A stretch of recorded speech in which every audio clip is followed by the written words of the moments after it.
শীতের তো শেষ আর গরমের শুরু, সেক্ষেত্রে ব্ল্যাঙ্কেটগুলো আমাদের সব চলে যাবে আলমারিতে।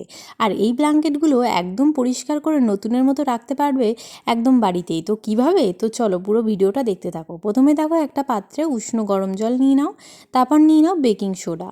তো আমি এখানে 1 চামচ বেকিং সোডা নিয়ে নিলাম। তারপর এর মধ্যে দিয়ে দিলাম 1 চামচ মতো নুন। নুনটা দিলে কি হবে, ওর ভেতরে যত জীবাণু মরে যাবে।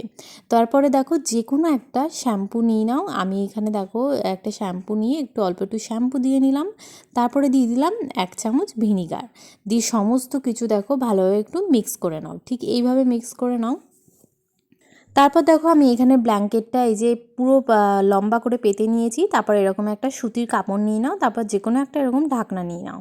তো তারপর দেখো এই সুতির কাপড়টা এই জলের মধ্যে ডিপ করে একটু নিংড়ে নাও। তারপরে এই ঢাকনাটা দিয়ে ভালোভাবে এইভাবে মুড়িয়ে নাও। তারপরে দেখো এই ঢাকনার মাধ্যমে ব্ল্যাঙ্কেটের ওপর ঠিক এইভাবে, যেভাবে আমি পরিষ্কার করছি এইভাবে পরিষ্কার করে নিতে হবে পুরোটা। তো দেখো কি সুন্দর পরিষ্কার হয়ে গেছে, দেখতেই পাচ্ছ। আর কতটা নোংরা বেরিয়েছে তোমরা পুরো রেজাল্ট দেখতেই পাচ্ছ।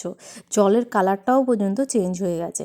তো দেখো এবার আমি ছাদে চলে এসেছি। ছাদে এসে আমি পুরো ব্ল্যাঙ্কেটটা সমান করে পেতে দেবো।